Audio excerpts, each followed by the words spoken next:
बहुत समय पहले एक घने जंगल में रत्नाकर नाम का एक हंटर रहता था।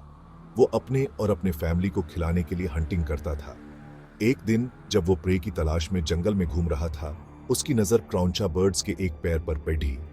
वो अपना एरो एम करने ही वाला था कि अचानक एक आवाज गूंजी, मां निषाद प्रतिष्ठा त्वम अग्मः शाश्वती समा यत्क्रौंच मिथुनादेकम वधि काम मोहितम। ये आवाज सेज नरादा की थी।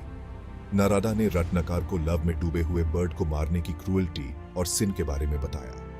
अपनी गलती का एहसास होने पर रत्नाकर को पछतावा होने लगा। नरादा ने उसे रामा का नाम चांट करने की सलाह दी। रत्नाकर ने कई सालों तक रामा का नाम चांट किया।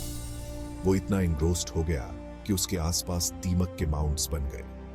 आखिरकार वो दीमक के माउंट से बाहर आया और एक न्यू फॉर्म धारण कर ली। उसे वाल्मीकि के नाम से जाना जाने लगा। ये नाम उसे दीमक के माउंट वाल्मीका से मिला। महर्षि वाल्मीकि अब एक लर्नेड और रिलीजियस पर्सन बन चुके थे। एक दिन सेज नरादा उनके आश्रम आए। वाल्मीकि ने उनका बहुत रिस्पेक्ट से स्वागत किया और उनसे एनलाइटनिंग क्वेश्चंस पूछे। वाल्मीकि ने पूछा, हे डिवाइन सेज, इस दुनिया में कौन वर्चुअस, ब्रेव, राइचस और ट्रूथफुल है? मुस्कुराते हुए नरादा ने जवाब दिया, हे सेज, आप अयोध्या के किंग दशरथ के बेटे राम के बारे में पूछ रहे हैं। राम वर्च्यूज की खान है। वो राइचसनेस के इनकारनेशन है। उनकी स्टोरी वंडरफुल और इंस्पायरिंग है। नरादा ने राम की लाइफ स्टोरी डिटेल में सुनाई, जिसमें उनका बर्थ, चाइल्डहुड, एग्जाइल, रवाना के साथ बैटल और विक्ट्री शामिल थी। राम की स्टोरी सुनकर वाल्मीकि मंत्रमुग्ध हो गए और उनका दिल राम के लिए डिवोशन और लव से भर गया। नरादा को फेयरवेल कहने के बाद महर्षि वाल्मीकि तामसा रिवर के किनारे वॉक के लिए गए। नेचर की ब्यूटी को एडमायर करते हुए उन्होंने लव में डूबे हुए क्रौंचा बर्ड्स के एक पैर को देखा। अचानक एक हंटर ने एरो चलाया और मेल क्रौंचा को मार डाला। फीमेल क्रौंचा अपने मेट की डेथ पर मोर्न करने लगी। ये देखकर वाल्मीकि का दिल कंपैशन से भर गया। उन्होंने हंटर को रिब्यूक करते हुए कहा, हे नाइट ड्वेलर, आपने लव में डूबे हुए बर्ड को मारकर बहुत बड़ा सिन किया है। आपके डीड की वजह से आप हमेशा के लिए इनफेमस रहेंगे। ये वर्ड स्पॉन्टेनियसली वाल्मीकि के माउथ से निकल गए। महर्षि वाल्मीकि अपने द्वारा बोले गए वर्स से अस्टनिश्ड थे। ये वर्स, जिसमें क्रौंचा बर्ड की किलिंग पर उनके कंपैशन और एंगर को एक्सप्रेस किया गया था, संस्कृत लिटरेचर का फर्स्ट वर्स माना जाता है। वर्स ये था, मां निषाद प्रतिष्ठा त्वम गमः शाश्वती समा यत्क्रौंच मिथुनादेकम वधि काम मोहितम। इसका मतलब है, हे नाइट ड्वेलर, आपने लव में डूबे हुए बर्ड को मारकर बहुत बड़ा सिन किया है। आपके डीड की वजह से आप हमेशा के लिए इनफेमस रहेंगे। ये वर्स वाल्मीकि के हार्ट के ट्रांसफॉर्मेशन को सिंबलाइज करता है। इसने उन्हें रामायण कंपोज करने के लिए इंस्पायर किया। अपने आश्रम के सरीन एनवायरनमेंट में सेज वाल्मीकि डीपली मेडिटेशन में डूबे हुए बैठे थे।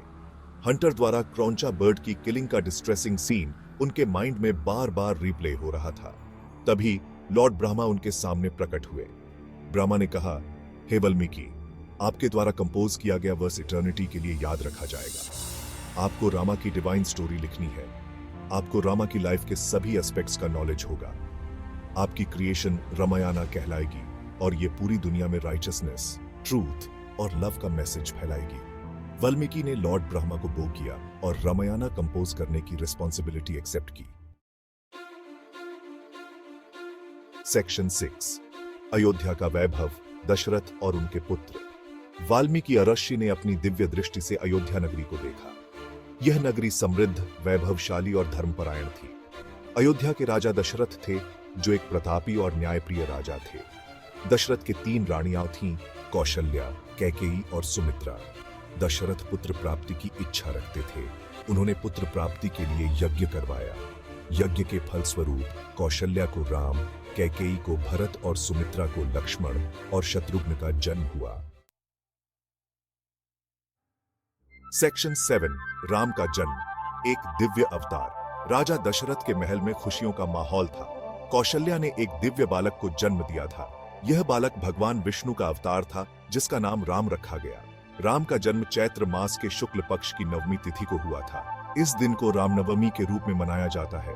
राम के जन्म के साथ ही अयोध्या में उत्सव का माहौल छा गया। लोग राम के दर्शन करने के लिए उमड़ पड़े। सेक्शन 8, राम का बचपन, गुणवान और शक्तिशाली। राम बचपन से ही गुणवान, तेजस्वी और शक्तिशाली थे। वे अपने भाइयों के साथ खेलते कूदते और शिक्षा ग्रहण करते थे। गुरु वशिष्ठ ने उन्हें वेद, शास्त्र और युद्ध कला की शिक्षा दी। राम धनुर्विद्या में निपुण थे। वे धर्मपरायण, सत्यवादी और न्यायप्रिय थे। वे सभी का आदर करते थे और सभी से प्रेम करते थे। राम का बचपन आदर्श बचपन का उदाहरण प्रस्तुत करता है।